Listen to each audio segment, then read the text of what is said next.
हिंदुस्तान ने इस साल जल्द ही मनाई दिवाली। पाकिस्तानियों के लिए काढ़ी हेकड़ी और पाकिस्तानियों को भेजा एक दिवाली का अनोखा तोहफा। इंडियन आर्म्ड फोर्सेस ने वेडनेसडे 7 मई 2025 को रात के 1:44 पे शुरू करा सिंदूर ऑपरेशन। अभी तक की जो भी हम जानकारी आपको दे रहे हैं वो जानकारी आपके पास पहुंच रही है 9:30 तक की। और आइए आगे की जानकारी के लिए जुड़ते हैं तन्वी से। अगर इंडियन आर्मी के स्टेटमेंट की बात करी जाए, वो 2 बजे करीब आई थी ट्विटर पे। उसमें यह था, Pahalgam terror attack, justice is serve, जय हिंद, विद ऑपरेशन सिंदूर की इमेज। उसके 1 घंटे बाद ही इंडियन आर्मी ने फिर से ट्वीट करा कि जो पाकिस्तान है उसने सीज फायर एग्रीमेंट का उल्लंघन करा है, जो आर्टिलरी है उसे फायर करके। इसका इंडियन आर्मी प्रॉपर तरीके से रिस्पॉन्स देगी। उसी 2 बजे करीब मिलिट्री ऑफ डिफेंस ने अपनी स्टेटमेंट जारी करी थी ट्विटर पे कि इंडिया ने अपना ऑपरेशन सिंदूर लॉन्च किया है रिस्पॉन्स टू पहलगाम अटैक, और इसकी आगे की जानकारी भी जल्दी बता दी जाएगी। इसके बाद जो हमारे फॉरेन मिनिस्टर हैं जयशंकर, उनकी भी स्टेटमेंट आई थी कि world must show zero tolerance for terrorism. इसके बाद हम आगे की बात करी जाए, जो हमारे पाकिस्तानी के जो मिनिस्टर हैं मीडिया की, उनकी स्टेटमेंट की बात करते हैं। जो पाकिस्तान के प्राइम मिनिस्टर हैं शहबाज शरीफ, उन्होंने यह कहा था जो हमारा इंडियन मिलिट्री स्ट्राइक है उसका वो एक एक्ट ऑफ वॉर है और उसका रिस्पॉन्स प्रॉपर्ली दिया जाएगा। उन्होंने यह भी कहा जो इंडिया ने अटैक करा है जिसका कोड नेम ऑपरेशन सिंदूर था, वो पाकिस्तान के 5 जगह पे था। पाकिस्तान के पास हर हक है अपना एक प्रॉपर रिस्पॉन्स देने का, जो इंडिया वॉर की शुरुआत करने की कोशिश कर रहा है। यह भी कहा गया था, पाकिस्तान के फॉरेन मिनिस्टर ने यह भी कहा कि 8 सिटीजन्स की मौत भी हुई है इस अटैक में। 8 की मौत हुई है और 35 के अराउंड इंजर्ड हो चुके हैं। इसके बाद बात करी जाए, पाकिस्तान ने यह भी कहा था कि इंडिया के उन्होंने 2 इंडियन जेट और 1 ड्रोन को शूट कर दिया है। इसके बारे में अभी इंडिया ने कोई जानकारी नहीं दी है, आगे की जानकारी आगे देखते हैं। इसमें यह भी कहा गया था, पाकिस्तानी मिलिट्री ने बीबीसी को यह भी कहा 2 बच्चे, जो 7 लोग मारे गए थे उसमें 2 बच्चे थे। आगे की जानकारी हम नीतीश आज जानते हैं। जो मेन टारगेट इस ऑपरेशन का था टेररिस्ट इंफ्रास्ट्रक्चर को खत्म करना। पाकिस्तान में 4 जगहों पे अटैक हुआ है और पीओके में 5 जगहों पे अटैक हुआ है। तो आइए किशिका से जानते हैं किन किन जगहों पे अटैक हुआ है। तो ऑपरेशन सिंदूर मेनली जो उनके की टेरर हब से वहाँ पे 9 जगहों पे अटैक हुआ है, जो कि मेनली संगठन एलईटी था जिसमें, और जेईएम और एचएम। एलईटी मतलब लश्कर ई तैयबा, जेईएम मतलब जैश ई मोहम्मद और एचएम मतलब हिजबुल्लाह मुजाहिदीन।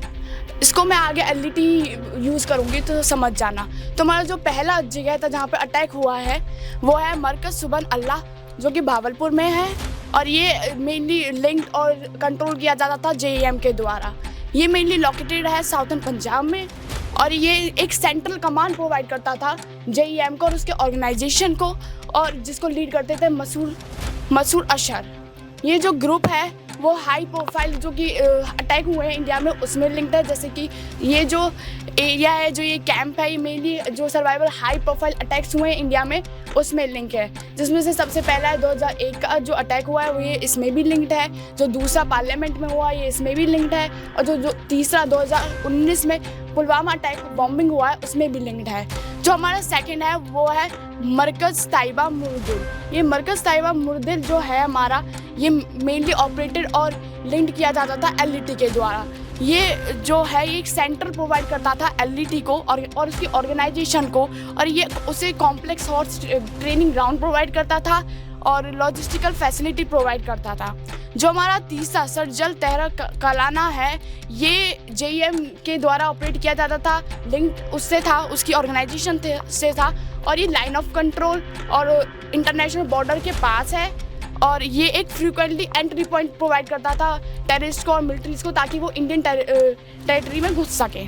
इसके बाद जो हमारा अगला आता है वो आता है महबून जोया सिलकोट, जो कि मेनली यूज़ किया जाता था। इसके सारे जो कैंप्स थे वो मेनली प्रोवाइड किए जाते थे सारी फैसिलिटी एचएम को। उसके बाद जो हमारा आता है वो है मरकज़ आहल अजदा बरनाल, जो कि लीड किया जाता था एलईटी के द्वारा, और ये मतलब बिल्कुल सिमिलर है तेहरा कलान के कैंप्स के से, जो कि एक साइट प्रोवाइड करता था, एक इन्फ्लेक्शनरी पॉइंट प्रोवाइड करता था सारे टेररिस्ट को। उसके बाद हमारे जो आते हैं वो आते हैं, सबसे पहले आता है मरकज़ अब्बास कोटाली। कोटाली में 2 जगह अटैक हुआ है, एक है मरकज़ अब्बास, दूसरा है मस्कर राहिल। मरकज़ अब्बास एक JEM साइट, ये एक JEM की साइट है जहाँ से वो सारे कैंप, सारे ऑर्गेनाइजेशन और जो भी अटैक होते थे वो कंट्रोल करते थे। और ये एक बेस प्रोवाइड करता था सारे सुसाइड अटैकर्स को और मिलिटेंट्स को। उसके बाद जो हमारा कोटेड में दूसरा है वो है मस्कर राहिल, जो कि यूज़ किया जाता था HM के द्वारा। हमारा पहले वाला यूज़ किया जाता था JEM और दूसरा HM। उसके बाद जो शावाई नाल कैंप मुजफ्फरबाद में भी 2 ही जगह हुआ है अटैक। सबसे पहला जो है शावाई नाल कैंप, जो कि रन किया जाता था LET के द्वारा, उनके द्वारा कंट्रोल किया जाता था। उसके बाद है शाहिदन बिलन कैंप, जो कि मुजफ्फरबाद में है, जो कि लिंक था JEM से। आगे की जानकारी जानने के लिए बने रहिए। अभी तक की जो बड़ी खबर आ रही है, स्कूल और कॉलेजेस फिरोजपुर, पठानकोट और अमृतसर में बंद कर दिए गए हैं। PM नरेंद्र मोदी ने बिहार में अपनी स्पीच जो दी थी उसमें उन्होंने कहा था अब वक्त आ गया है आतंकवादियों की बची कुची जमीन को मिट्टी में मिलाने का। तो जो ये चीज है वो सच होती हुई दिखाई दे रही है। आइए आगे की जानकारी के लिए जुड़ते हैं प्रियंका से। ये जो अटैक बताया जा रहा है ये सी बॉर्न अटैक बताया जा रहा है, मतलब राफेल विमान और कई मिसाइलों का यूज़ किया गया है पाकिस्तान को मिट्टी में मिलाने के लिए। पहली है स्टॉर्म शैडो मिसाइल, जिसे हम फ्रेंच लैंग्वेज में स्कैल मिसाइल भी बोलते हैं। ये मिसाइल बियॉन्ड विजुअल मिसाइल है, यानी कि जहाँ तक आपकी नज़र पहुँचती है उससे आगे तक ये दुश्मन को ख़त्म करने की क्षमता रखती है, जिसकी रेंज 250 किलोमीटर है, जो कि एग्जैक्ट पॉइंट टारगेट को ख़त्म कर देती है। दूसरी है हैमर मिसाइल। ये मिसाइल जो 50 से 70 किलोमीटर की रेंज रखती है, ये फॉरवर्ड एंड फायर वाले फीचर्स को अप्लाई करती है। तीसरी है एंग्लो फ्रेंच मिसाइल। ये मिसाइल एयर टू सरफेस में यूज होती है, जो बंदरगाह गुजरात से लॉन्च हुई है। आगे की जानकारी के लिए चलते हैं नितिशा के पास। पूरे हिंदुस्तान को इस वक्त गर्व हो रहा है अपनी आर्मी पे, मिलिट्री पे और नेवी पे। आगे की जानकारी के लिए जुड़े रहे SND मीडिया से। जय हिंद, जय भारत।